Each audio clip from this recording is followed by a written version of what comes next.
Habíamos visto en la clase anterior que en el caso de los pulsares, si yo aceptaba el modelo estándar, ¿verdad? Que más o menos me dice que son esferas que tienen una masa del orden de 1.4 veces la masa del Sol, un radio de 10 kilómetros, o sea, son extremadamente pequeñas. Y además medía yo el periodo.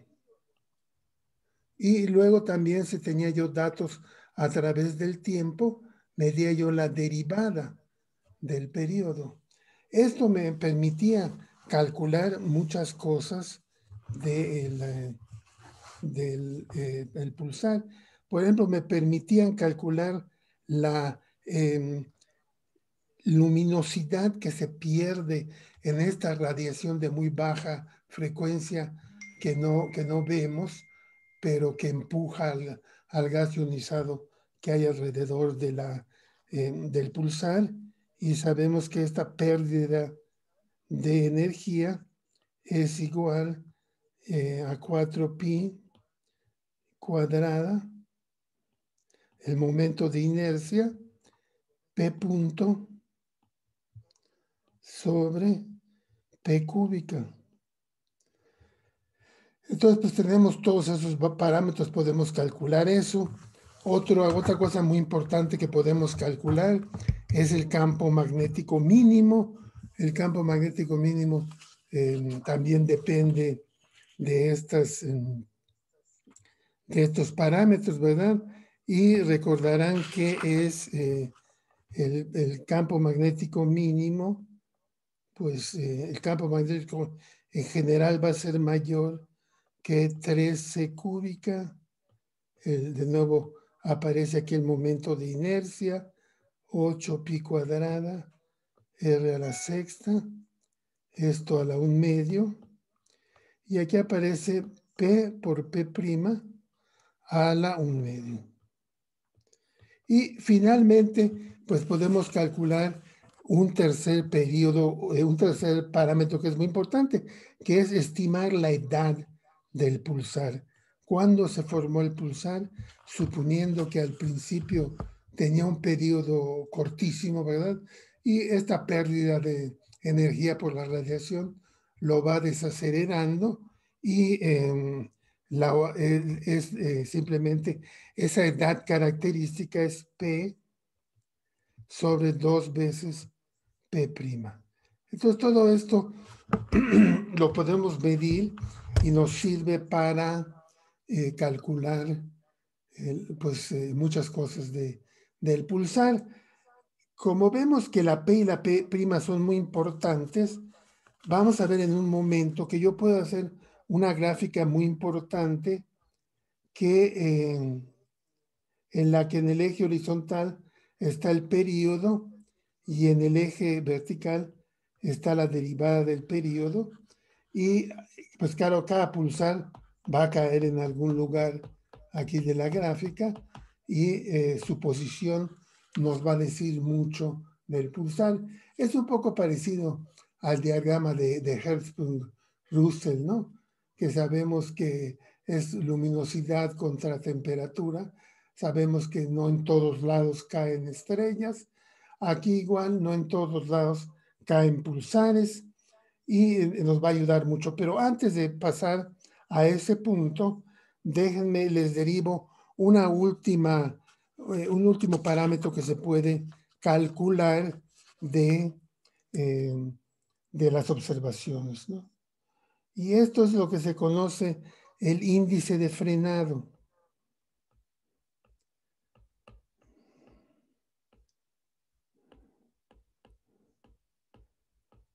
Que nos dice en más detalle cómo está ocurriendo este proceso de desaceleración de la rotación, cómo cada vez se va haciendo más largo el periodo, ¿verdad?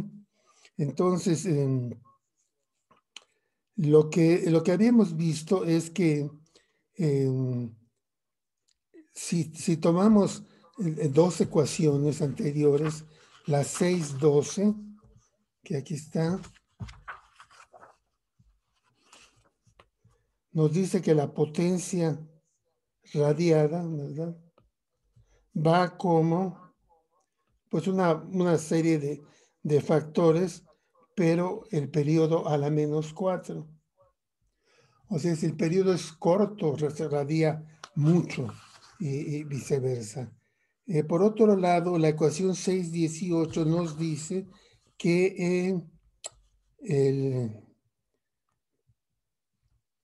la pérdida de energía es proporcional a menos el producto de la velocidad angular por la derivada de la velocidad angular. Entonces, como estas dos cosas de hecho son iguales, de aquí podemos derivar que omega punto, de aquí, ¿verdad? Va a ir como el inverso de omega. ¿Ok? Pero el inverso de omega va como, a ver, diría como,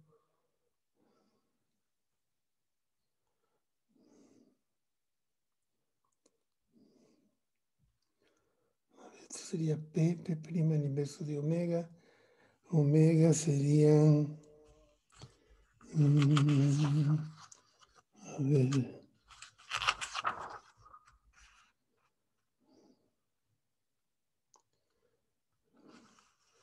claro, es que esto iría entonces como omega a la cuarta, porque van de manera inversa. Entonces esto quiere decir que puedo yo igualar estas dos expresiones y me queda, déjenme lo pongo mejor así, me queda que omega punto omega es proporcional a omega a la cuarta. Se me va aquí un término y me queda que la derivada de la velocidad angular en el tiempo debería de ir como, en este modelo así muy sencillo, debería de ir simplemente como la velocidad angular al cubo. O sea, a mayor velocidad angular, pues más desaceleración hay, porque se produce más energía. Entonces, esto es lo que esperaríamos que ocurriera. Sin embargo, en la práctica se encuentra que no necesariamente la desaceleración va como el cubo de la velocidad angular. Y entonces, si tomamos esta ecuación de aquí y la derivamos otra vez, la derivamos de modo que esto nos queda la segunda derivada, ¿verdad? Y entonces esto va a ser igual a una constante que no nos vamos a meter mucho. Y si en general pensamos que la derivada de la velocidad angular en el tiempo va como la velocidad angular a una n, ¿verdad? Más general. Se supone que esa n debería ser 3 siempre, pero vamos a ver que no resulta. Entonces derivo esto otra vez y me queda Cn, ¿verdad? Omega n a la -1 omega prima. Es simplemente la derivada de la ecuación anterior y de aquí podemos despejar la n, ¿no?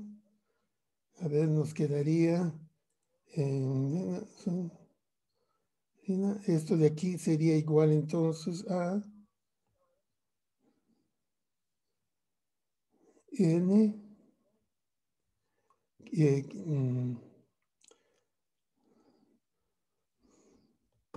C omega n sobre omega. O sea, sustituyo esta diferencial por este valor.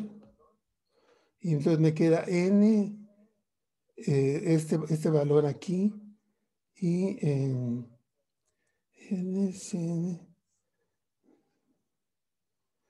omega prima. Y esto ya factorizando me queda n omega prima al cuadrado sobre omega.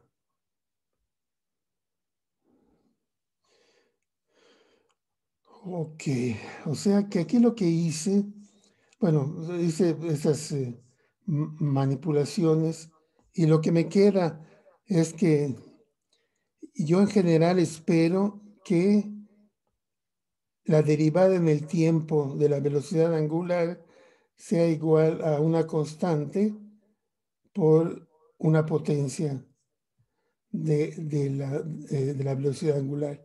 En principio, n debería ser 3, de acuerdo al modelo que hemos estado usando. Sin embargo, se puede ver que de las ecuaciones anteriores yo puedo despejar n y medirla. Entonces, ¿qué necesito? Bueno, aquí está más complicado porque necesito la velocidad angular, la segunda derivada de la velocidad angular, dos puntitos, sobre la primera derivada al cuadrado. Entonces yo puedo ir y medir estas cosas, ¿verdad? Medir y encontrar la n. Entonces, bueno, uno esperaría que la n fuera siempre 3, pero resulta que no, va como de 1.5 a 4, y esto lo que nos dice es que la desaceleración tiene otros factores que no entendemos muy bien, ¿no? Y de hecho, la puede uno pasar, esta ecuación, para que quede más en lo que hemos estado usando, ¿verdad? La velocidad angular sabemos que es 2pi p a la menos 1. La derivada es igual a menos 2pi p a la menos 2 p punto. Y la segunda derivada en términos de p's, bueno, esta es un poco más laboriosa, pero sale, lo pueden hacer ustedes, sale en términos de puras p's, ¿verdad? Y p primas, 2p, aquí, bueno, aquí tiene que ser segunda derivada, y aquí sería primera derivada al cuadrado sobre p cúbica. Sustituyo estos valores, todos estos valores aquí, ¿verdad? Y ya finalmente me queda la ecuación en términos para el índice de frenado, pero en términos de los periodos, que son lo que más se maneja, ¿verdad? Del periodo, la primera derivada del periodo y la segunda derivada del periodo. Y hace uno el álgebra aquí, queda que n es igual a 2 menos p por la segunda derivada sobre la primera derivada al cuadrado. Entonces uno diría, bueno, pues si todo fuera justo como el modelo, este término de aquí me debería dar menos 1. De modo que 2 menos 1 me diera 3. Sin embargo, resulta que no es así, y que la n se han observado n desde 1.4, n hasta menor que 3, ¿no? O sea, esto quiere decir que la desaceleración no es tan rápida como uno esperaría, ¿no? Sino que puede ir con una potencia menor que 3. Y eso, pues no se entiende muy bien por qué pasa, pero es parte muy importante de los pulsares. Bueno, entonces ahora sí vamos a pasarnos a ver esta idea de que si yo tengo la P y la P', puedo, puedo graficar los pulsares que conozco y me van a quedar en distintas partes de ese diagrama. Déjenme veo, a ver, aquí les trato de compartir una presentación que tengo, a ver.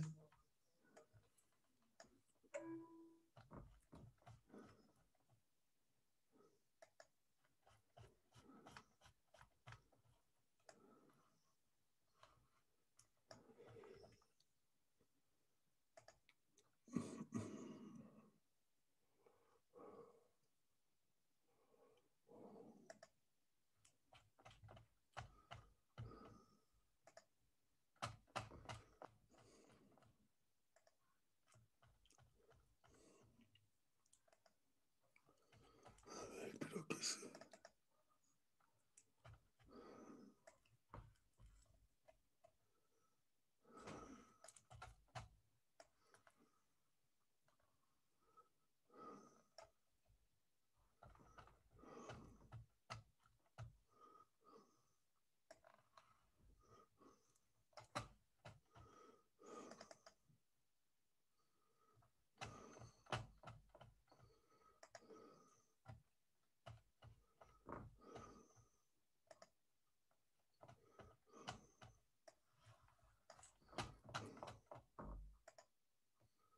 Aquí está, a ver.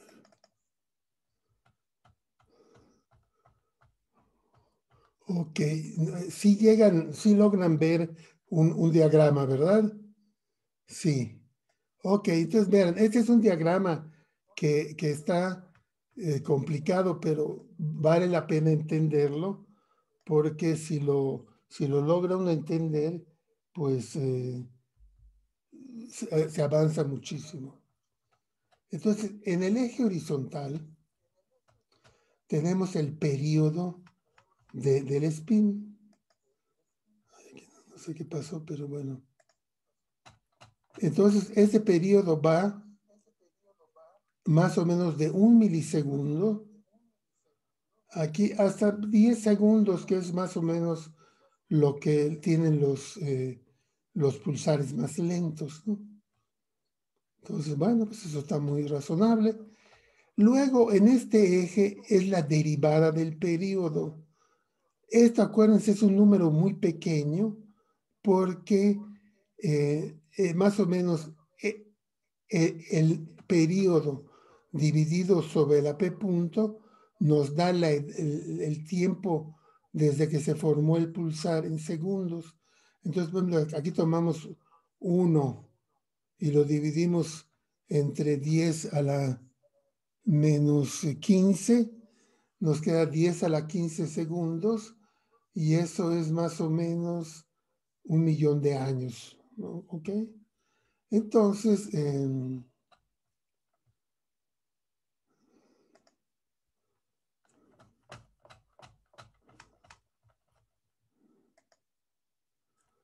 no sé por qué está repetido esto.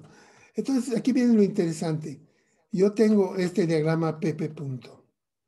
Entonces, yo puedo, como recordarán, sabiendo P y P punto, puedo encontrar la luminosidad de baja frecuencia que desacelera al pulsar, el campo magnético y la edad.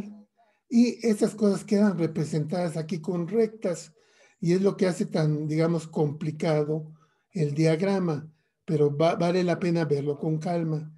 Aquí se ven ustedes estas rectas que se ven aquí, ¿no? Aquí hay otra, aquí hay otra, aquí hay otra. Son la energía que está perdiendo el pulsar por radiación magnética dipolar. Y van de números del orden de 10 a la 40, que es un montón, es 10 a las 7 luminosidades solares, 10 a la 33, así sucesivamente, hasta que aquí tenemos 10 a la 33, o sea, más o menos una luminosidad solar, pero en esta radiación que les digo no se ve.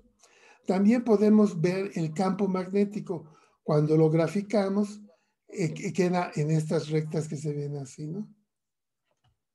Y vemos como aquí es un campo magnético muy grande, 10 a la 14 de Gauss.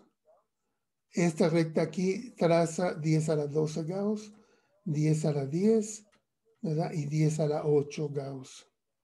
Y finalmente en el mismo diagrama, que es un diagrama que está muy, digamos, muy abultado, pero ni modos, podemos graficar las edades, ¿no? Entonces aquí está 1 kiloaño, 1000 años. Entonces, por ejemplo, esperamos que los pulsares muy jóvenes caigan por acá, ¿verdad? Luego aquí son 100 kiloaños, 10 megaaños, hasta 100 gigaaños. Y aquí como que no vemos pulsares porque parece que no llegan a sobrevivir tanto tiempo. Aquí estaría 1 gigaaño, 10 a la 9 años. Entonces es una gráfica muy poderosa porque tiene toda esta información. Entonces vamos a tratar de ver si tiene lógica lo que estamos viendo. Por ejemplo, sabemos que hay pulsares que están asociados a remanentes de supernova. Eso generalmente quiere decir que son jóvenes, porque con el tiempo la supernova se diluye y también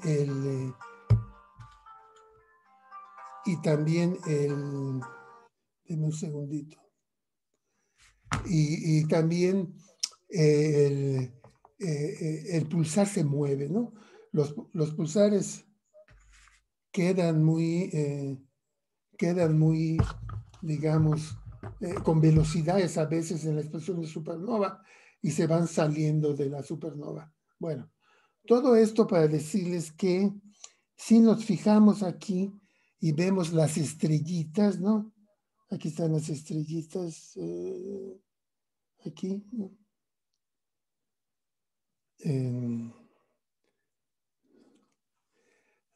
El símbolo de las estrellitas quiere decir que son pulsares que están asociados a una supernova. ¿Dónde caen las estrellitas? Caen acá. Está bien, sí, está lógico. ¿Por qué? Porque son objetos jóvenes. Son objetos que están entre 1000 años que se formaron y 100.000 años que se formaron, ¿no? Entonces, el que las estrellitas caigan acá está bien. Lo misterioso es que hay unas estrellas acá que no deberían de estar, porque se supone que ya un pulsar tan viejo ya no debería de estar asociado con la supernova, pero son como excepciones, ¿no? Entonces, una primera cosa es que, en efecto, los pulsares asociados con supernovas son jóvenes. Luego, la mayoría de los pulsares normales, que son esos puntitos, caen en esta región de acá. Es una región que va de 0.1 en periodo a de 0.1 segundos a 1 segundo y que tienen edades entre 100.000 y 10 a la 9 años. También están, digamos, acotados en cuanto a sus campos magnéticos, 10 a la 13 a 10 a la 11. Y ahí cae la mayoría de los pulsares. Se supone que cuando el pulsar se forma, pues tendríamos que irnos para acá, ¿verdad? Porque para aquí está lo más joven. Cuando el pulsar se forma acá con un periodo muy corto del orden de milisegundos y que va perdiendo energía y se va frenando y se va moviendo, pasa por la zona de cuando todavía están asociados con supernovas y luego llega a la parte donde están la mayoría de los pulsares, ¿no? Y ya de aquí pues se va apagando el pulsar porque ya luego objetos más viejos no vemos, ¿no? Entonces, aquí viene algo muy interesante, que es que uno dice, bueno, ¿cuáles son los pulsares? Uno esperaría que mientras más corto el periodo, más jóvenes fueran. Sin embargo, vemos que aquí hay toda esta bola de objetos que están indicados con un circulito, que son de periodo muy corto, del orden de milisegundos, pero si vemos las curvas de edad, son muy viejos, tienen digamos, del orden de gigaaños a 100 gigaaños. ¿Qué es lo que está pasando aquí? ¿Hay una contradicción? No. Esto, bueno, cuando se descubrió, pues fue muy intrigante, pero lo que ocurre es lo siguiente: estos sistemas que hay acá son sistemas de pulsares que están en un sistema binario y en efecto son muy viejos, pero lo que ha pasado es que están, como se dice, reciclados. O sea, fueron pulsares que se formaron acá, ¿verdad?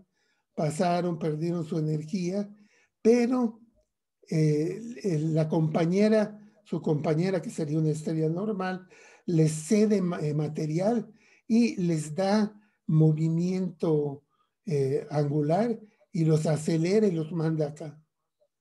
Entonces, estos pulsares binarios son los famosos pulsares de milisegundo, que duran, tienen ciclos de milisegundos. Y contra lo que uno esperaría, no son muy jóvenes, sino son muy viejos, ¿no? Bueno, otra zona interesante es este lado de acá, el extremo derecho superior, donde vemos que la característica aquí importante es el campo magnético. Si estamos hablando de campos magnéticos de 10 a la 14, 10 a la 15 Gauss, que son mayores que los normales, que son del orden de 10 a la 12. Como pueden ver acá, los pulsares normales están aquí, su línea de campo magnético es 10 a la 12.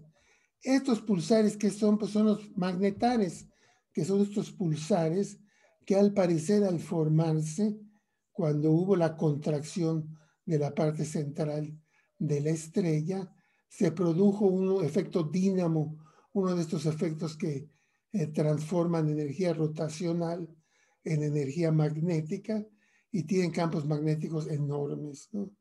Y están, otra característica que tienen es que están, digamos, pierden bastante energía, ¿no?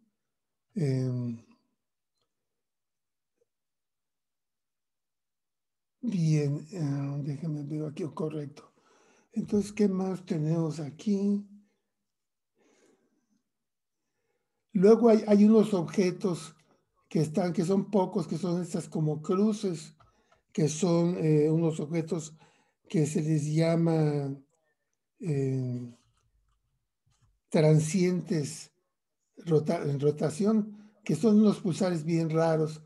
Son pulsares que de vez en cuando emiten un pulso, normalmente están apagados y de vez en cuando emiten un pulso y se cree que son objetos viejos, pero todavía se están estudiando, ¿no? Entonces, esta gráfica nos da una idea de nos da una idea de cómo se poblan la región, el diagrama P punto, y cómo hay regiones donde no hay nada. Aquí no hay nada porque haría falta un pulsar de años, ¿no?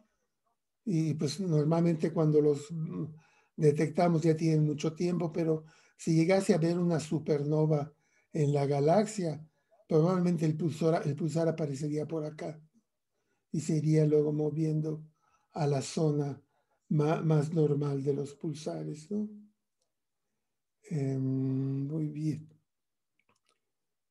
muy bien. Yo Otra tengo cosa unas preguntas. importante que está marcada aquí con triángulos es que no todos los pulsares emiten solo ondas de radio. Hay pulsares que los polos también emiten radiación de rayos X y rayos gamma y pulsan en rayos X y en rayos gamma y también se les estudia mucho. Inclusive hay muchos que no emiten en radio, emiten en rayos X y en rayos gamma. Ok, entonces tienen preguntas. Sí, yo. ¿Sí? Este, hay unas zonas donde se ve, por ejemplo, un círculo con un punto o una estrella con un triángulo. Significa que ahí hay dos pulsares diferentes que caen en esa misma región o significa que ese pulsar pertenece a las dos tipos de categorías? Es que pertenece a las dos categorías, sí. Sí, y de hecho hay muchos que son binarios, ¿verdad? Todos los que tienen círculo, si le ves, tienen el puntito adentro, ¿no? Y quizá el círculo lo ponen diciendo que sería la compañera y el puntito sería el pulsar. Estos pulsares binarios son muy importantes. Vamos ahorita les voy a hacer una pequeña presentación de por qué son tan importantes estos pulsares binarios. Y bueno, ahorita vamos a entender por qué. Lo que pasa es que en un sistema binario de pulsares, sabemos que por relatividad general un sistema binario radia ondas gravitacionales que no se pueden detectar directamente, pero que van haciendo que la órbita decaiga, que se vayan acercando los pulsares, y esto se midió en un pulsar muy famoso, o el primer pulsar binario detectado, y pues les mereció el premio Nobel eh, a Taylor, a Joseph Taylor y a Dennis Hulse. Pero entonces sí, la presencia de dos símbolos, pues quiere decir que hay el pulsar y hay algo más. Por ejemplo, aquí ves que hay un pulsar y la estrella que nos dice que está asociada con una supernova, que también eso se observa, ¿no? Frecuentemente. Es interesante que hay, hay pocos casos de hoyos negros, ¿no? Pasándose a otro tipo de objeto. Los hoyos negros, pues, por desgracia, solo los ves cuando están en un sistema binario, porque afectan a la compañera, acretan de ella, etcétera. Y de estos ha de haber, no sé, 20 o 30 en la galaxia. Ha de haber muchísimos hoyos negros, pero que se detectan como fuentes de rayos X, hay pocos. Interesantemente, que yo sepa, nunca se les ha encontrado la supernova asociada, lo cual también está raro, ¿no? Porque se supone que el hoyo negro también se forma de una explosión de supernova y uno esperaría ver algunos hoyos negros rodeados de la supernova, pero no. Eso es uno de los misterios que nadie ha entendido. Bueno, entonces, déjenme les platico un poco más de la utilidad de las pulsares binarios, ¿verdad? A ver, déjenme ver aquí. Bueno, esta es una pequeña plática muy de divulgación, pero que bueno, de todas maneras vale la pena que la vean, ¿no? En lo que se refiere a las ondas gravitacionales, aparentemente hay dos momentos nada más importantes. En 1916, la predicción por Einstein de que habría ondas gravitacionales, y 100 años después, la detección con los detectores LIGO, ¿verdad? Sin embargo, a medio camino hay algo bien interesante, que es el descubrimiento del primer pulsar binario. Ya luego se detectaron muchos. Se habían dado cuenta que en la gráfica esa que les mostré, pues pulsares binarios hay fácil, son todos estos que están con bolita, ¿no?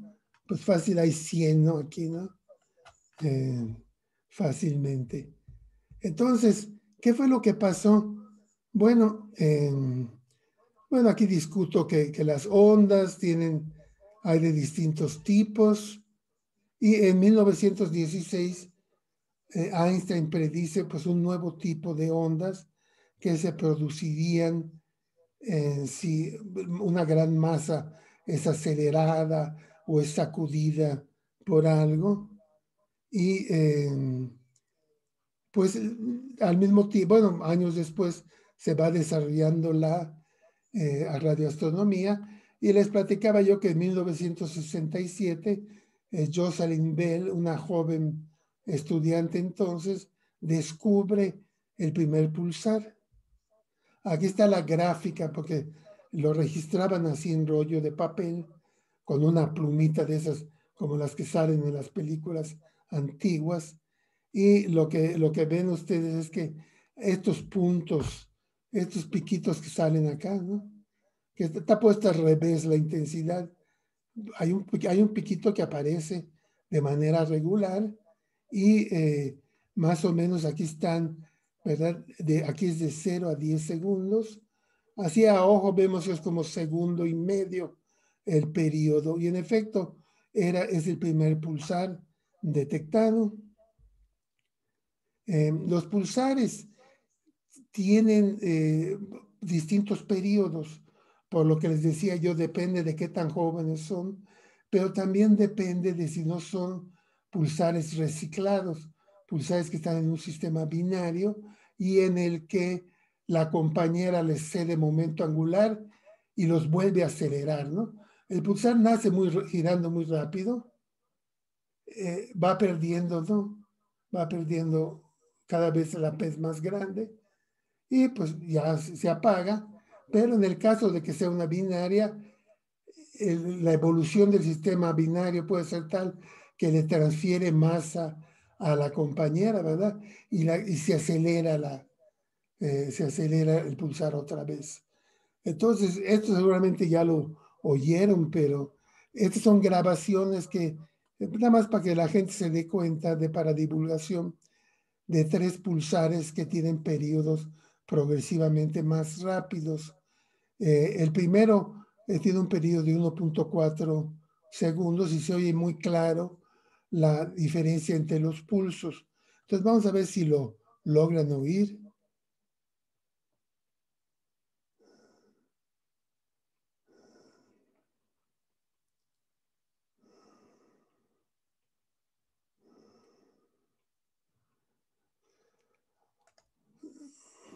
Si lo oyen. Sí, bueno.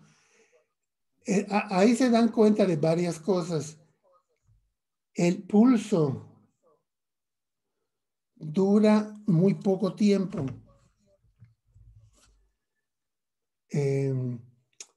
La mayor parte del tiempo está apagado, no llega a nada.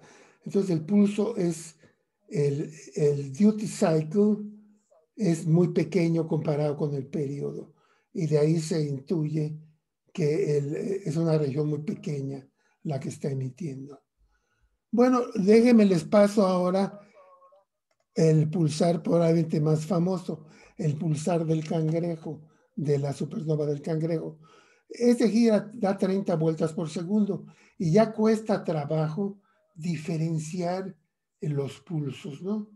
Ya empieza a sonar casi como un sonido continuo.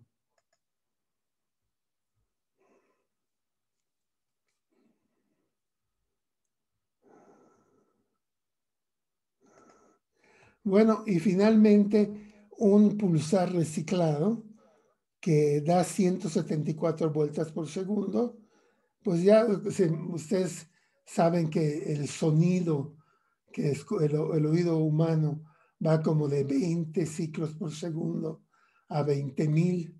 Entonces 174 es casi una onda, ¿no? Sonora. Y de hecho se escucha como una onda continua.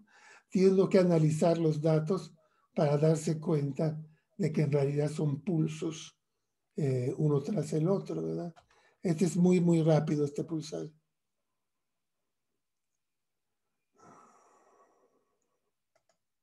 Entonces, pues es casi un sonido continuo, ¿no?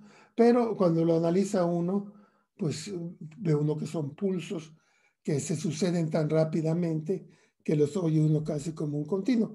En realidad nadie analiza los datos así, por el sonido se pone así, pues para que la gente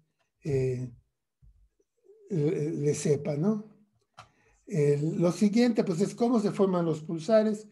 Bueno, esto está muy claro, es por explosiones de supernova. Aquí pueden ustedes ver la famosa supernova del cangrejo. Es una imagen reciente. Si toman una imagen de hace 20 o 40 años y la compara, ve uno cómo ha crecido, ¿verdad?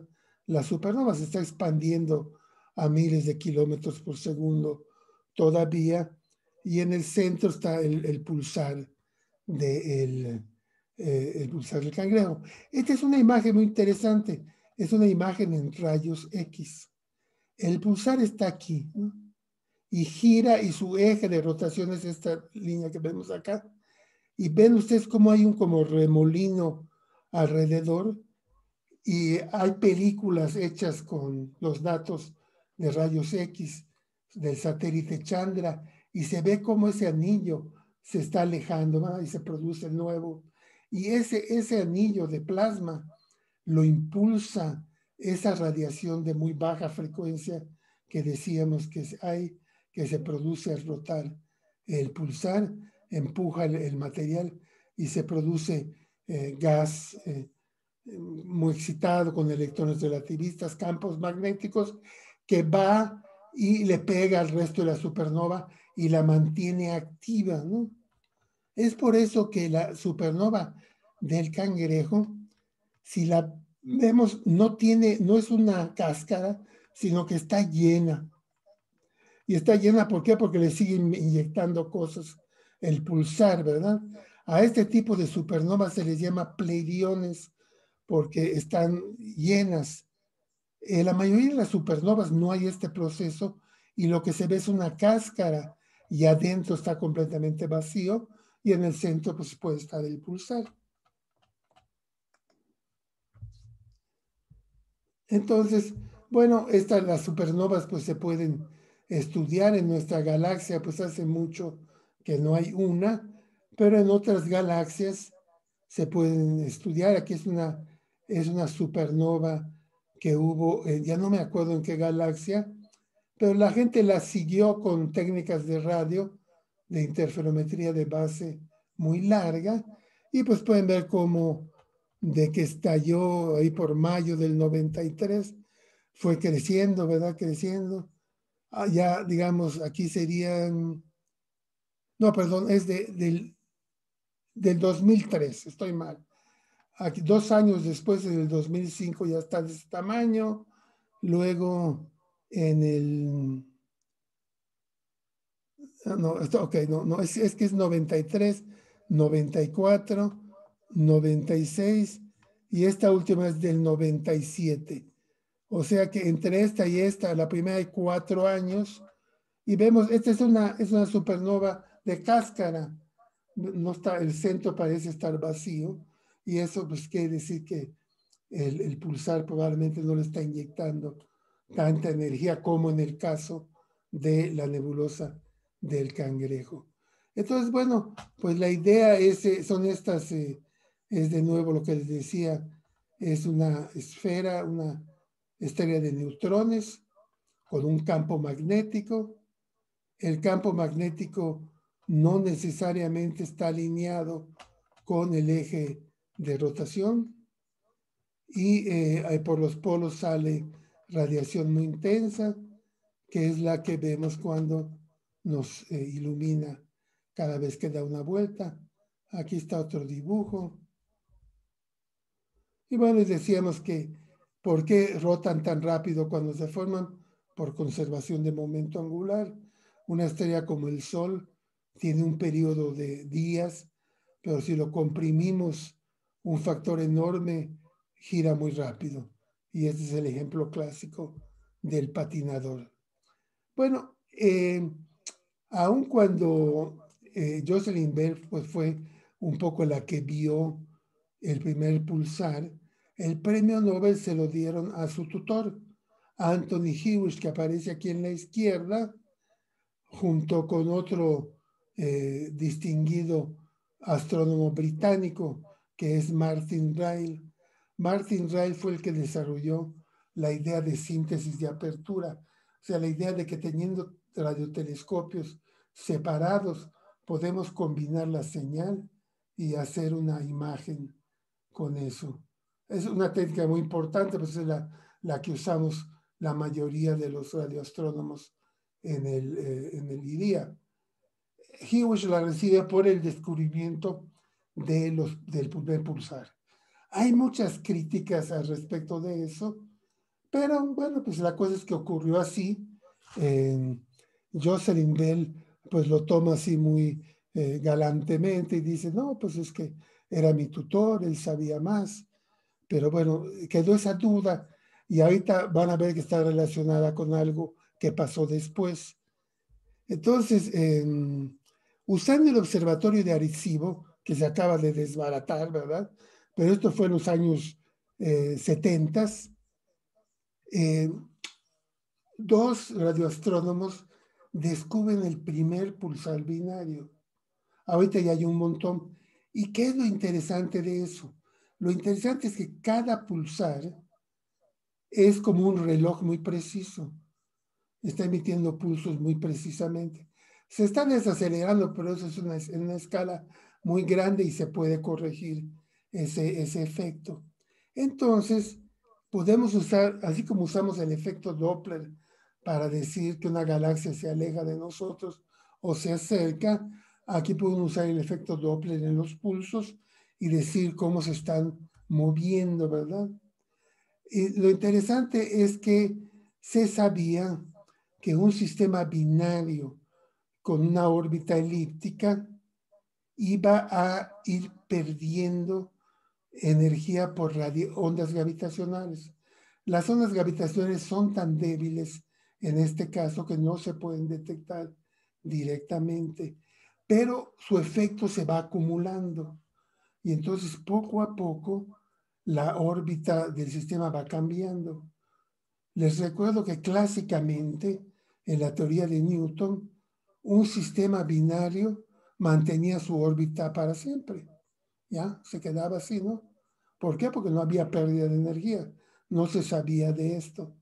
Es hasta, de nuevo, la teoría de la relatividad general que la gente se da cuenta de que estos movimientos en órbita de los dos cuerpos producen ondas gravitacionales y se llevan energía del sistema, ¿no?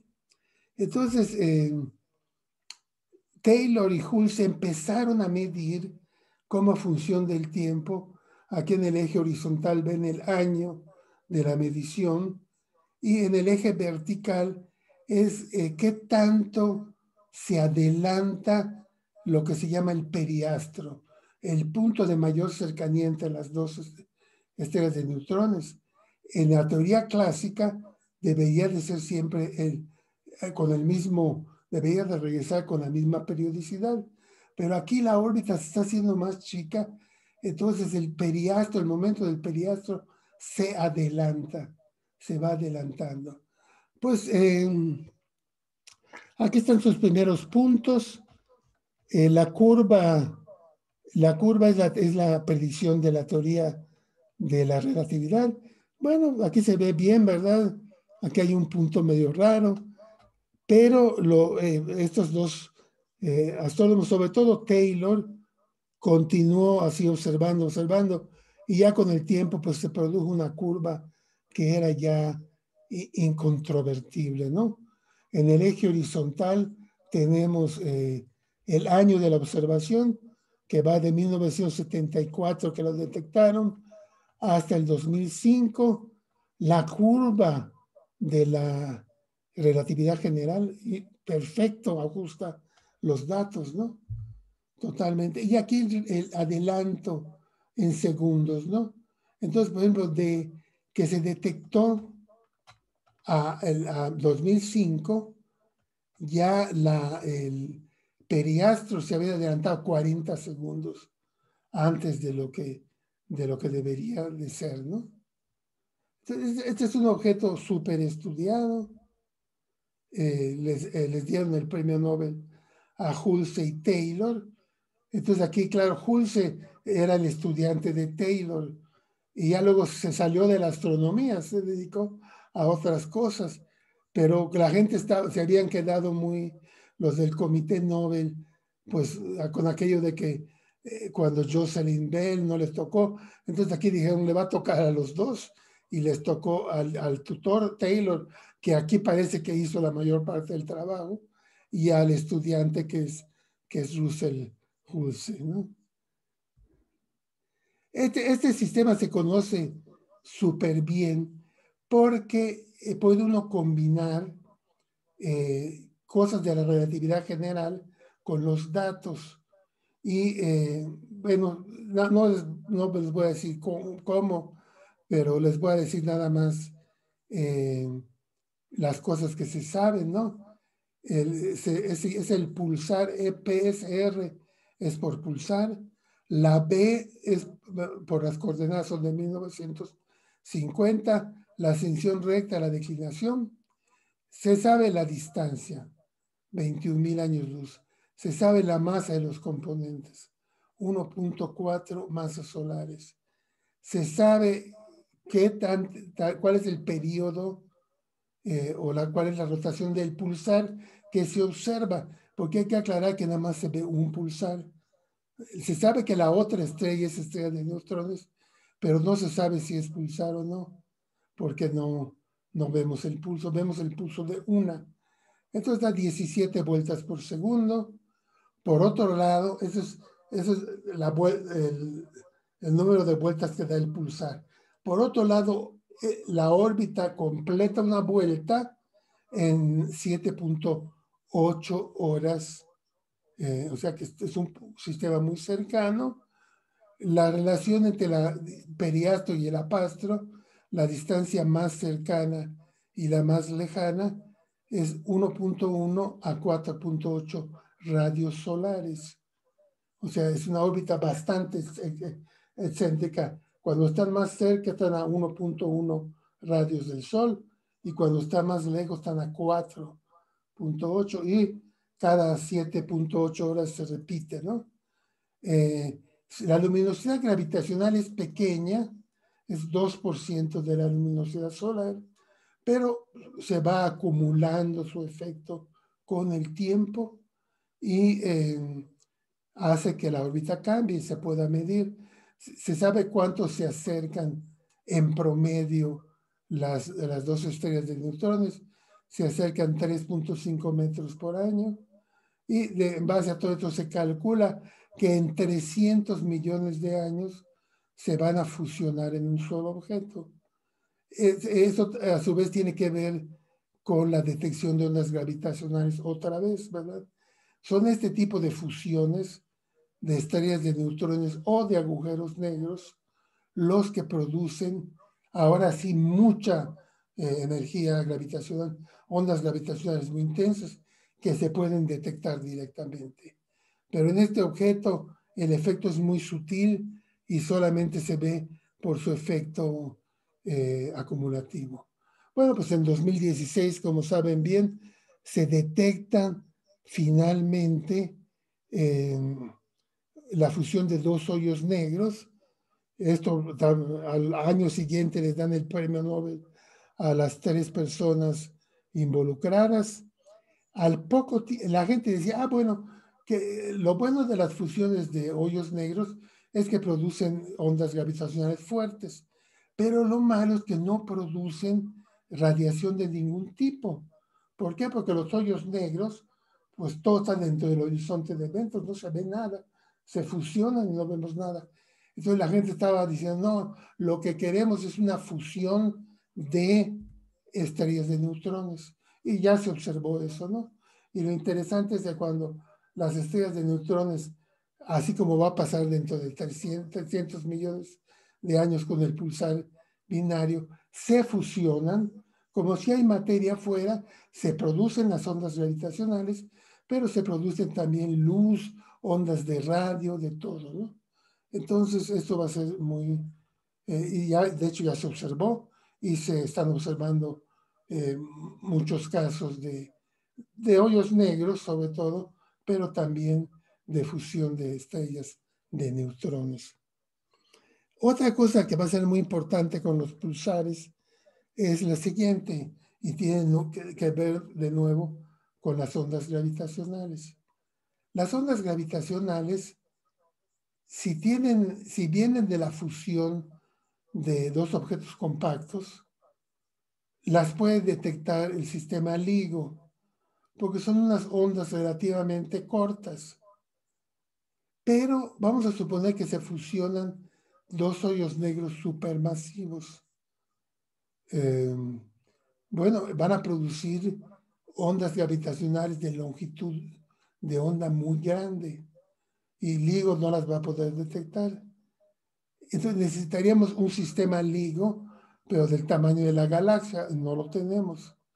Entonces lo que se está haciendo y se va a refinar es lo siguiente. Cuando la onda gravitacional pasa, no solamente el espacio oscila, ¿no? Una cosa de nada, sino que el tiempo también, el transcurso del tiempo oscila también. O sea que si yo tengo un reloj y pasa la onda gravitacional, yo desde otro marco de referencia voy a ver que el reloj va más rápido de lo normal, más despacio, más rápido, más despacio, y ya que pase la onda gravitacional, regresaría a su marchar normal. Claro, esto de nuevo es infinitesimalmente pequeño, pero acuérdense, los pulsares son como relojes muy exactos. Entonces la idea es la siguiente, es que se conocen miles de pulsares y se están observando muchos de ellos, pero los más brillantes se están observando con mucha precisión, con la esperanza de que si pasa una de estas ondas gravitacionales muy grandes, producto, por ejemplo, de la fusión de dos hoyos negros supermasivos, como los que hay en los centros de galaxias, entonces vamos a ver estas perturbaciones en los periodos que van a permitir decir de dónde viene la onda, qué tan masivos eran los hoyos negros, en fin, o sea, es muy prometedor esta técnica y la gente pues lo está siguiendo, ¿verdad? Bueno, entonces, ¿tienen alguna pregunta hasta aquí? Sí. Sí. Am, ¿Es posible ver pulsares en, por ejemplo, las nubes de Magallanes? No, que yo sepa, no todavía. Acabo de ver una noticia de que un magnetar se detectó en una galaxia externa. Como siempre, ¿verdad? Al principio las cosas nada más las vemos en la galaxia.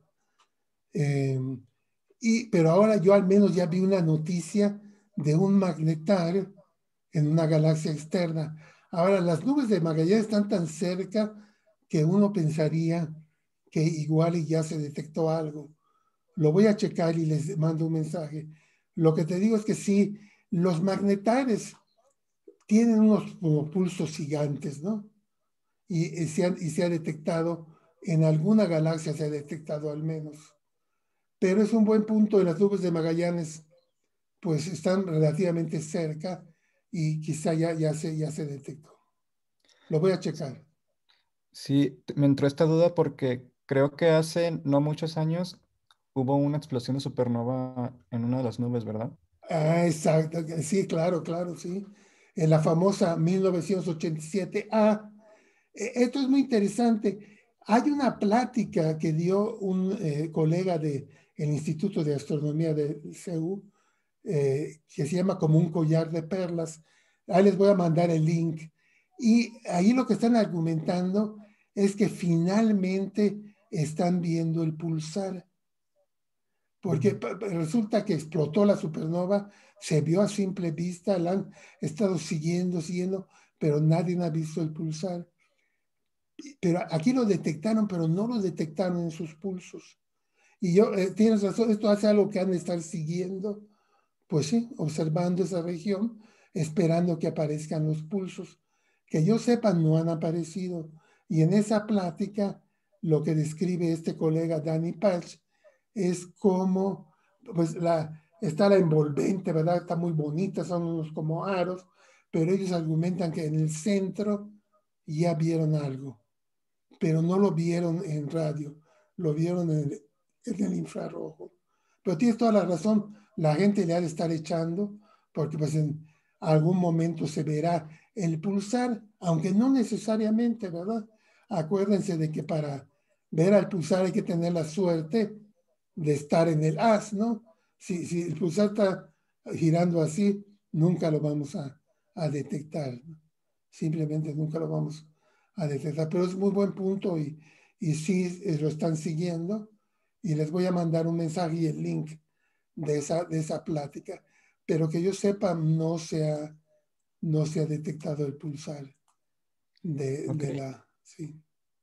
Y de encontrarse, entonces este pulsar caería en esa región que usted nos decía del diagrama. En principio sí debería de caer exactamente, debería de caer en esa parte de los milisegundos, debería de estar perdiendo energía durísimo, ¿no? Pero en efecto sería el primer objeto que vería uno en la parte superior izquierda de ese diagrama.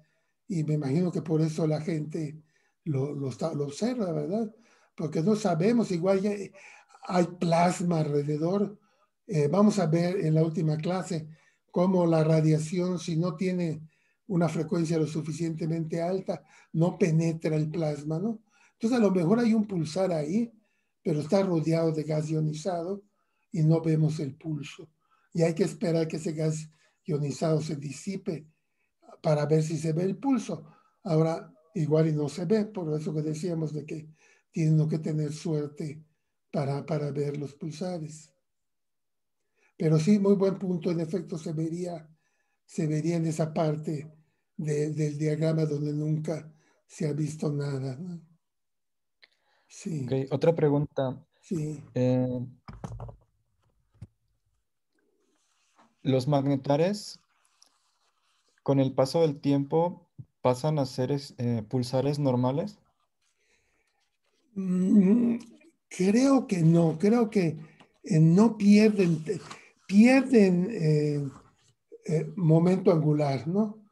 Y pierden mucho porque el campo magnético es muy grande, pero creo que no está claro qué tanto campo magnético pierden los pulsares con el tiempo, ¿no? Pero si vemos la gráfica, lo que vamos a ver es que, déjame ver, es que los pulsares, los magnetares, ¿verdad? Pues ya están, no están necesariamente tan jovencitos, están bastante viejos y parecen seguir en la región de muy alta. A ver, déjenme les paso la figura.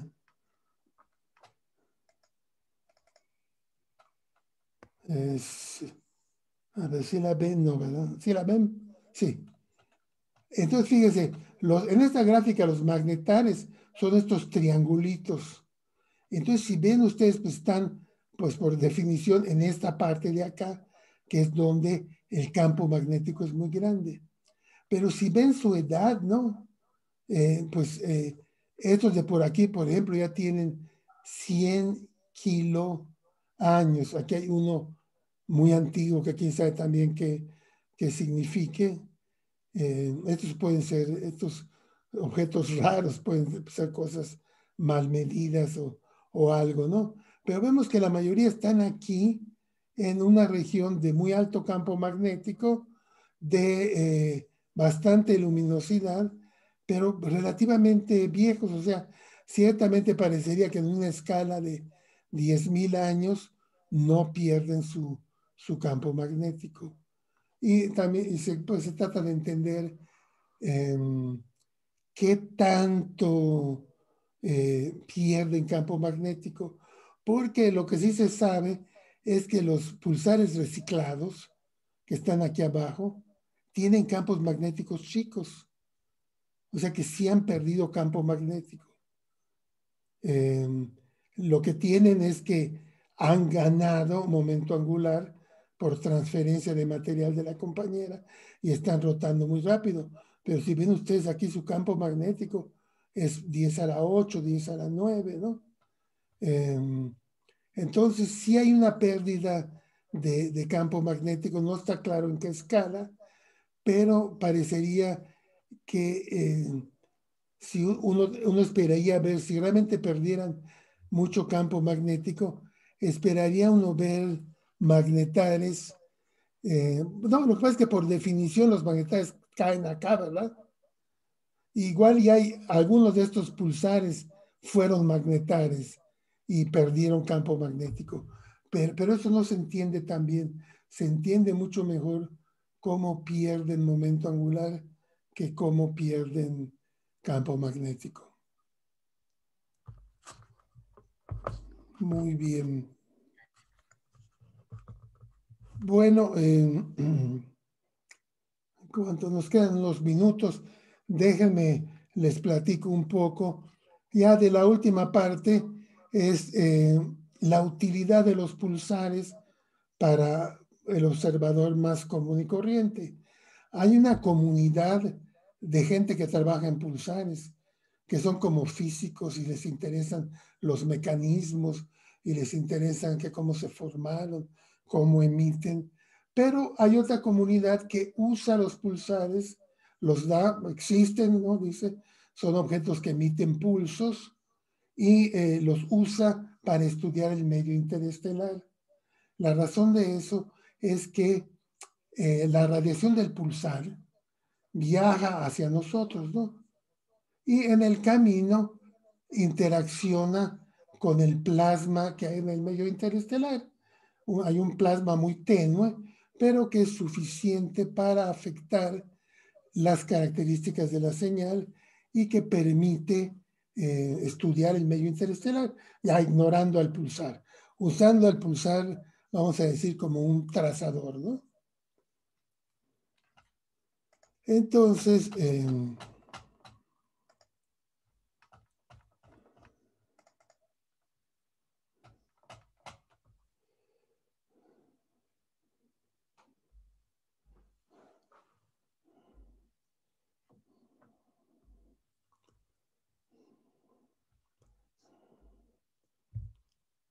ok. Entonces, aquí lo interesante que va a pasar, vamos a ver, es que un pulsar, ¿verdad? Produce radiación de banda ancha, es un continuo. Entonces, la radiación, pues de un pulso, ¿verdad? Sale del pulsar al mismo tiempo. Aquí está el pulsar. Y sale, vamos a decir, fotones de longitud de onda grande, fotones de longitud de onda más corta, y así un continuo. Pero lo que pasa es que el medio entre el observador y el pulsar tiene plasma, tiene gas ionizado. Y vamos a ver ahorita que la velocidad de las ondas de radio en un plasma se afectan. Normalmente decimos, no, la velocidad es la velocidad de la luz. En efecto, es la velocidad de la luz en el vacío. Pero cuando hay material, se afecta la velocidad. Y lo que ocurre es lo siguiente, ¿no? Una manera de verlo así muy sencilla es que entonces esto va a hacer que, vamos a ver ahora que los fotones de longitud de onda grande, o sea, de frecuencia baja, van más despacio, ¿no? Entonces se atrasan, ¿no? Respecto al otro. Entonces lo que aquí es un pulso perfecto, ¿no? Aquí es el tiempo, aquí sería la intensidad. Lo vamos a detectar ensanchado. ¿Por qué? Porque nos van a llegar los fotones de alta frecuencia primero y los fotones de baja después. Entonces va a haber, a esto se le llama dispersión. Y de hecho puede ser tan grave que puede hacer que, que el pulso, un pulso, digamos, se confunda con el pulso anterior. Porque aquí estamos teniendo, ¿verdad?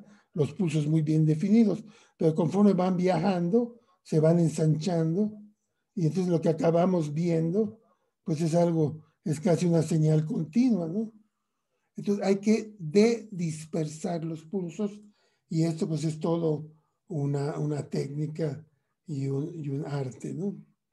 Entonces, bueno, Esto está derivado con mucho cuidado por ejemplo, en el Raibiki, pero puesto de una manera sencilla, uno puede decir que lo que se conoce como un plasma frío,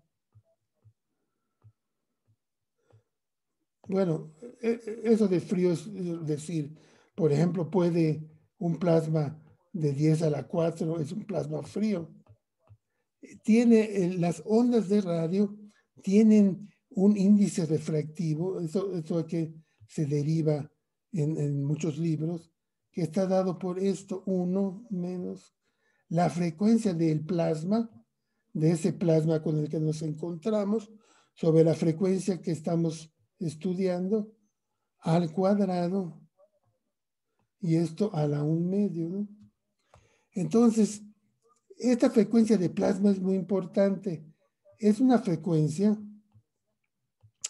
que está dada en términos de constantes, la carga eléctrica, Ne, pi, la masa del electrón, todo esto a la 1/2. Y ya si evaluamos los parámetros, nos sale que la frecuencia de plasma para un gas que tiene densidad electrónica Ne es 8.97 kilohertz por la densidad electrónica en centímetros a la -3, y esto a la 1/2. Entonces, por ejemplo, quiere decir que si la densidad electrónica en el camino, ¿verdad? En el camino hay gas que está aquí, ¿verdad? Y que tiene una densidad Ne. Vamos a suponer que es homogéneo por simplicidad. Entonces, lo que va a pasar es que si la radiación tiene una frecuencia menor a la frecuencia de plasma, por ejemplo, vamos a suponer que ese medio tiene una electrón por centímetro cúbico, y yo mando una señal, vamos a decir, a 1 kilohertz, ¿no? Esta es frecuencia bajísima, nadie trabaja tan bajo. Se rebotaría la señal, no pasaría. La señal rebota, ¿no? Solo logramos atravesarla cuando la frecuencia es mayor que la frecuencia de plasma. Claro, aquí estamos tomando una frecuencia muy baja, pero si tomamos 10 a la 4, entonces ya se empieza a poner interesante, y muchas de las frecuencias que los pulsares emiten, pues no pasarían la radiación, no pasarían el plasma. Pero lo que es más interesante es que la velocidad de la radiación, lo que se conoce como la velocidad de grupo, ¿no? Va a resultar ser C, la velocidad de la luz, corregida por un factor que normalmente es muy pequeño.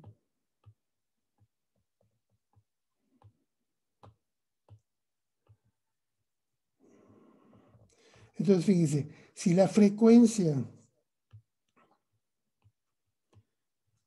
es muy alta, pues podemos despreciar este término de la derecha, y la velocidad de grupo, pues es la velocidad de la luz, ¿no? De hecho, estas frecuencias de plasma, astrofísicamente, pues de cuánto a cuánto irán, pues irán de, no sé, de los kilohertz, y si la densidad es muy grande, ¿verdad? Probablemente lleguen a ver 10 a la 3 a los megahertz. ¿Ok? Por debajo de estas frecuencias no pasa la onda. Por encima pasa, pero se mueve a menor velocidad que la de la luz por este factor de corrección. Y vemos que ese factor de corrección, mientras la nu sea más pequeña, más grande es el factor. O sea, BG es más lenta conforme la frecuencia disminuye. Las ondas de baja frecuencia viajan más lento en medio interestelar que los de alta frecuencia, y esto lleva a que el pulso pues se ensancha porque los fotones de alta frecuencia llegan primero que los otros. Claro, ustedes dirán, es muy fácil solucionar esto. Vamos a observar monocromáticamente. Vamos a observar una sola frecuencia y es cierto, allí para esa sola frecuencia van a llegar los pulsos al mismo tiempo. Pero no nos conviene porque una sola frecuencia quiere decir que no estamos captando fotones. Necesitamos trabajar con todo el ancho de banda. Y lo que se hace es que todo ese ancho de banda, si lo observáramos como un solo canal, la señal se dispersaría y detectaríamos el continuo, un como continuo. Entonces lo que se hace es que se observa un ancho de banda grande, pero dividido en muchos canalitos de distintas frecuencias. Y entonces lo que va a pasar es que en estos canalitos, ¿no? Vamos a ver que el pulso llega a distintos tiempos. O sea, lo que vamos a ver es que si yo pongo aquí el tiempo, ¿no? Y aquí pongo la frecuencia aumentando para allá, lo que va a pasar es que vamos a ver en el tiempo, va a llegar primero la alta frecuencia.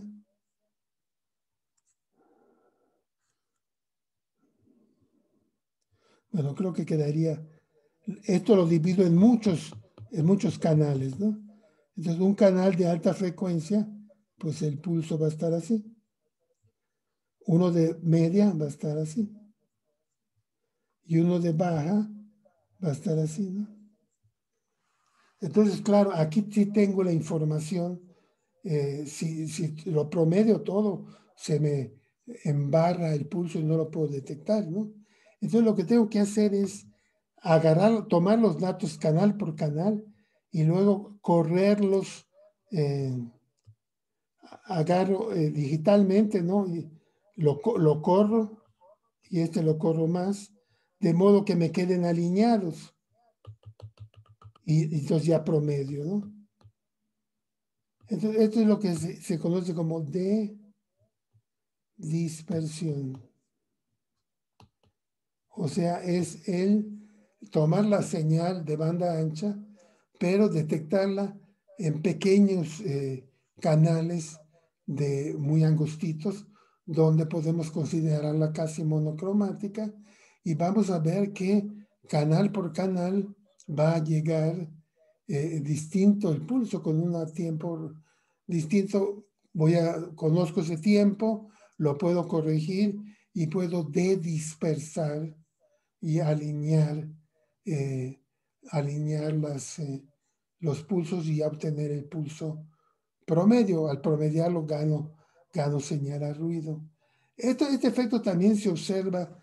Estaba yo buscando un ejemplo en sonido.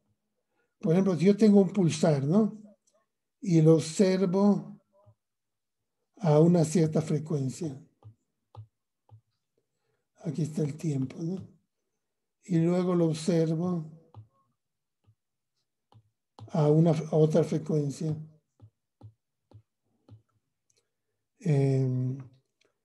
A una frecuencia, y aquí vamos a poder decir que Nu2 va a ser mayor que Nu1.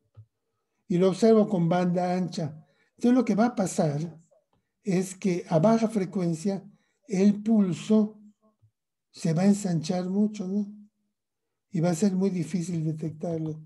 A frecuencias más altas el pulso se va a afectar menos y va a ser más fácil verlo, ¿no? Entonces, ¿por qué? Porque tiene menos dispersión. Entonces uno diría, pues también aquí está la solución al problema. Voy a observar a alta frecuencia, pero ¿cuál es el problema? Que los pulsares tienen un índice espectral, si grafico logaritmo de frecuencia contra el logaritmo de flujo, muy empinado, ¿no? Tienen pendientes que van creo que llegan hasta 4, cosas así, ¿no? Ustedes recordarán que en el caso de los En el caso de las supernovas y eso, aquí nos quedaba algo así como tipo 9 a la menos 0.7. Esto sería supernovas, núcleos activos. En los pulsares da cosas como 1.5 y más grande. O sea que el pulsar decae catastróficamente con la frecuencia. Por eso casi no hay resultados de alta frecuencia. Si ustedes buscan a 40 gigahertz, nadie hace pulsares, porque se sabe que son súper débiles. Casi todo el trabajo se hace a 1 gigahertz, 100 megahertz, a frecuencias muy bajas, ¿no? Entonces, esto de que vamos a observar a frecuencias altas, pues suena bien, pero en la práctica no funciona. Tengo que lidiar con los datos a baja frecuencia, que es donde está fuerte la señal, ¿no? Bueno, entonces, ¿tienen alguna pregunta o duda? Yo tenía una pregunta. Entonces, Sí. eso en realidad que estamos viendo como en varios canales, ¿no sería como una deriva? ¿No se podría de ahí sacar como este, la velocidad del pulso? Para lo que va a servir es para, sí se puede sacar, claro, porque lo extrapolas a frecuencia muy alta, donde ya no hay efecto, ¿no? Y puedes encontrar qué tan despacio. Resulta que están yendo muy cerca de la velocidad de la luz. Están yendo a 99%, 99.5, pero es tanta la distancia que sí se atrasa el pulso, ¿no? Pero sí se puede medir la velocidad. Para lo que va a servir es que este efecto de dispersión, este ensanchamiento que vemos acá, va a tener que ver con cuántos electrones hay en el camino, ¿no?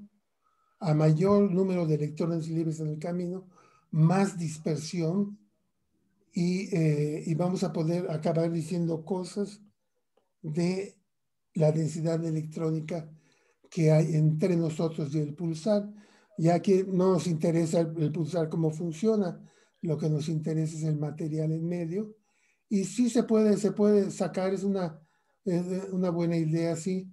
Te va a salir cosas así, que es casi la velocidad de la luz, porque resulta que la expresión que decíamos para la velocidad, ¿verdad? Que es una cosa así, velocidad de grupo, es C, 1 menos frecuencia de plasma al cuadrado sobre frecuencia observada al cuadrado a la 1 medio. Este número es muy chiquito. Si lo calculas te va a dar 10 a la menos 4, 10 a la menos 6. O sea que van casi a la velocidad de la luz, pero el efecto es lo suficiente para que te produzca la dispersión del pulso. Ok, Muy bien. gracias. No, pues si entonces tienen más dudas, lean el libro, ahí piensen en sus preguntas, piensen también en los problemas, si tienen alguna duda, para que le vayan avanzando. Entonces ya el miércoles, perdón, el viernes tendríamos la última clase y ya mándenme las tareas y ya para que entreguemos las calificaciones. ¿Ok? Yo tengo unas preguntas. Sí, adelante. Ah, así como ocurre con las supernovas de tipo 1A, que ocurre por sistemas binarios con enanas blancas y una compañera, y Sí. que después de rebasar cierto límite ocurre esta explosión. ¿Puede ocurrir lo mismo con una estrella de neutrones y una compañera que después de sobrepasar cierto límite explote? Sí, sí, yo creo que sí puede pasar. O sea, la pueden pasar a hoyo negro, ¿no? Ah, claro, Ajá. el proceso, como dices tú, el proceso muy bien conocido es el de las novas, ¿no? De que le estás transfiriendo y pasan cosas hay una pequeña explosión en la enana blanca hasta que rebasas el límite de Chandrasekhar y formas una estrella de neutrones. pero sí tienes razón, debería ser, es como más difícil, ¿no? Porque necesitas, si tú tienes una estrella de neutrones de 1.4 masas solares, necesitas echarle otras 1.4 o 1.6 masas para que llegue a romperlo para hacerse hoyo negro. Entonces creo que tendrías que acumular mucho material, pero es interesante porque sí debería de pasar, ¿no? Al menos en algunos casos, y debería de haber algo similar a una supernova 1A. Sí, como que esto, en el caso de las enanas blancas pasa muchísimo, ¿no? Y de hecho son las famosas supernovas que decías, las 1A que permiten ver lo de la aceleración del universo. Pero es interesante, sí tienes razón, debería de quizá de ver. Otra cosa que déjame trato de checar si realmente se ha observado algo así. En principio debería, ¿no? De observarse. Simplemente le pasaría material a la estrella de neutrones, la estrella de neutrones crecería, probablemente habría algún tipo de explosión pequeña, como tipo nova, ¿no? Pero a la siguiente le pasa otro poquito y así, hasta que se rebasa un límite. Entonces, ok, lo voy a checar y les digo. Pero buena pregunta. Y otra pregunta. Yo desconozco exactamente la diferencia entre la fuerza con la que sale disparado el material en una supernova y la gravedad de un agujero negro. Pero es posible que parte del material que expulsó una supernova que dejó como remanente un agujero negro, el agujero negro absorba parte de ese material. Sí, sí, es posible. Parece que en las explosiones de supernova, parte del material vuelve a caer a la supernova. Todo eso ocurre en el momento de la explosión, ¿no? Ya luego, pues creo que ya el material se va y ya no hay esa posibilidad, pero en el momento de la explosión, sí parte del material puede volver a caer y eso va a determinar si es una estrella de neutrones o eh, un hoyo negro. Tú dices que luego, después, mucho después, cayera material en la estrella de neutrones o en el mero momento. O más bien en el mismo agujero negro que tuviera una gravedad más intensa, de modo que aún más material caiga y que a lo mejor por eso no se hayan observado supernovas con agujeros negros. Sí, pero es que una vez que sale disparada la supernova, ¿no? Muy rápido ya se desacopla de la gravedad del objeto central Ah, ok. y ya pues se está moviendo a miles de kilómetros, ¿no? Y ya logró escaparse, ¿no? El material que está muy cerca, pues probablemente sí vuelva a caer. O sea, tú dices, lo que la gente ha dicho, ya entendí tú, quizás mejor te pregunta, lo que la gente ha dicho es que los hoyos negros, cuando se forman, no hay supernova. Todo el material se Ah, va al hoyo negro. Entonces, eso sería una manera de explicar por qué no vemos remanentes de supernova. Lo que simplemente el hoyo negro, toda la estrella colapsa y no hay esta explosión que vemos cuando hay estrellas de neutrones. Y eso también eh, tiene su nombre eso, eh, supernovas oscuras, no sé cómo le dicen, en la que la idea es que, exacto, es tanta el material que hay que colapsa todo, se forma un hoyo negro, pero no hay explosión de material para afuera.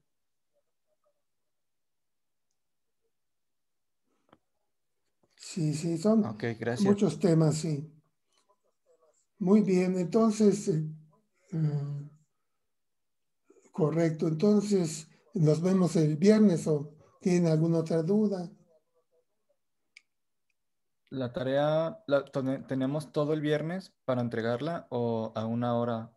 Pues mejor en la Es mañana, porque creo que nos pusieron el viernes de fecha límite. para entregar las tareas. Entonces vamos a entregar las dos tareas el viernes. A ver, no este viernes es 30, no, el otro viernes. El otro viernes hay que entregar las calificaciones de este viernes en 8. ¿Y cuándo les pedí la segunda tarea? ¿El sábado o el viernes? Creo que decía el 2 de febrero, creo. Ok. No, creo que más bien decía el 5. Es que el 5 tenemos que entregar las calificaciones. Así que traten de mandar las dos tareas a más tardar en la mañana del 5, del viernes 5 de febrero. Las dos tareas a más tardar en la mañana del viernes 5. Exacto, o sea que de este viernes al otro, ¿no? Ok. Están muy fáciles, la verdad. No les debe de tomar mucho tiempo. Muy Bueno, bien. Bueno, gracias. Nos vemos muchas gracias. a ustedes.